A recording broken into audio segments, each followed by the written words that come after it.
বিধানসভার দীর্ঘদিনের গত 5 বছরের আমাদের সহকর্মী, বিজেপির বরিষ্ঠ নেতা, দার্জিলিং কেন্দ্রের বিধায়ক, কার্শিয়াং কেন্দ্রের বিধায়ক, দার্জিলিং লোকসভা কেন্দ্রের,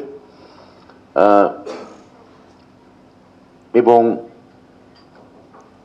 পদত্যাগী বিধায়ক, কিন্তু সমস্ত অর্থে বিজেপির সঙ্গে সম্পর্ক ছেদ করে, কেন ছেদ করেছেন না করেছেন, এটা বিষ্ণুপ্রসাদ শর্মা, লেখক, সাংবাদিক এবং ভদ্রলোক। পাহাড়ে কেউ কেউ আমরা দেখতে পাচ্ছি নিজে থেকেই বলছেন যে আমি পাহাড়ের গুন্ডা। তো আমরা কোনো গুন্ডাকে নয়, পাহাড়ের একজন সত্যিকারের ভদ্রলোক, ভদ্র মানুষকে, যিনি মমতা বন্দ্যোপাধ্যায়ের আদর্শে উদ্বুদ্ধ হয়েছেন, অভিষেক বন্দ্যোপাধ্যায়ের ডাকে আমাদের দলীয় সাংগঠনিক সংগঠনের সঙ্গে কথা বলে তিনি স্বইচ্ছায় আজকে তৃণমূল কংগ্রেসে যোগ দিতে যাচ্ছেন। এখন সেই যোগদান পর্ব হবে। আপনারা বিষ্ণুপ্রসাদ শর্মাকে, তাকে আমরা আমাদের দলে আনুষ্ঠানিকভাবে আমরা তাকে বরণ করব, স্বাগত জানাবো, অনেক উষ্ণ অভিনন্দন জানাবো, এবং তৃণমূল পরিবারের তিনি একজন সদস্য হচ্ছেন আজ থেকে। তাকে আমাদের অনেক শ্রদ্ধা, অনেক ভালোবাসা।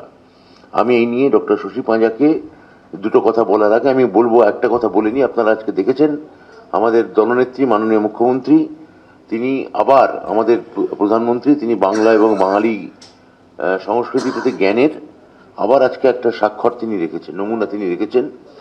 তিনি ঠাকুর পরমহংসদেব বা রামকৃষ্ণদেবকে তিনি আজকে স্বামী বলে উল্লেখ করেছেন। এখন আপনারা জানেন যে আমার মুখ্যমন্ত্রী ইতিমধ্যেই সেই নিয়ে দীর্ঘ বড় টুইট করেছেন, এবং এই বঙ্কিমদা থেকে শুরু করে প্রধানমন্ত্রীর যাবতীয় বাঙালি সংস্কৃতি সম্পর্কে কেন এই ধরনের গায়ে পড়ে যেচে একটা অপমান করাই বলবো, যে যিনি শ্রী শ্রী রামকৃষ্ণদেব বলতে পারতেন, ঠাকুর রামকৃষ্ণদেব বলতে পারতেন, রামকৃষ্ণদেব পরমহংস বলতে পারতেন, কিন্তু তার কি যে বিশেষণ বিবেকানন্দের আগে প্রযোজ্য, সেই বিশেষণ কেন তিনি রামকৃষ্ণদেবের আগে লাগাচ্ছেন তা সত্যি আমাদের কাছে ধোঁয়াশা।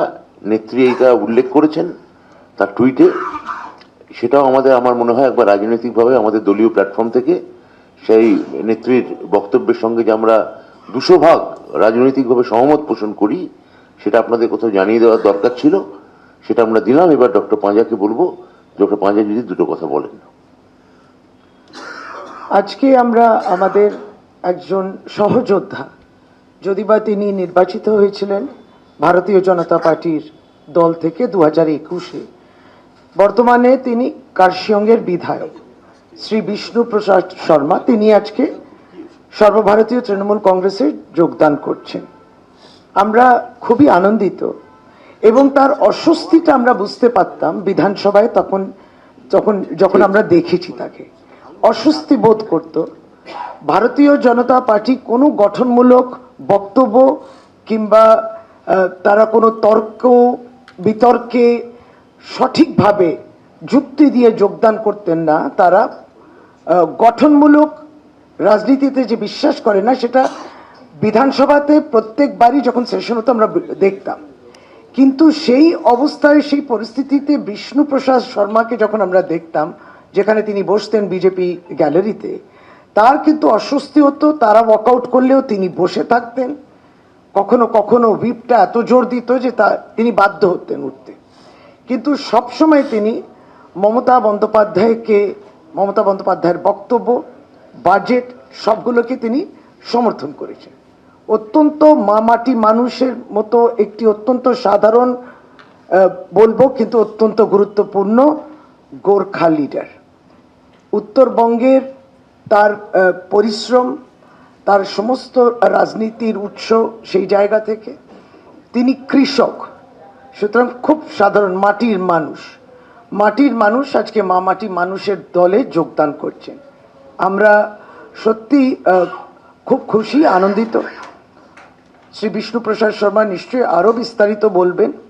মমতা বন্দ্যোপাধ্যায়ের সঙ্গে তিনি কাজ করতে চান, তৃণমূল কংগ্রেসে যোগদান করে অভিষেক বন্দ্যোপাধ্যায়ের সঙ্গে তিনি কাজ করতে চান, তাদের থেকে দিক নির্দেশ নেবেন। অনেক কিছু তিনি এখন স্বপ্ন, প্রত্যাশা যেগুলো দেখতেন, যেগুলো পূরণ হয়নি।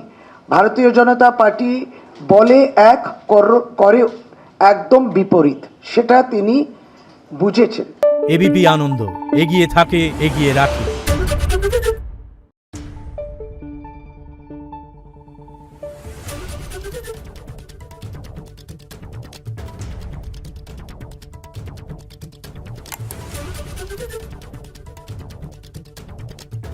Thank you.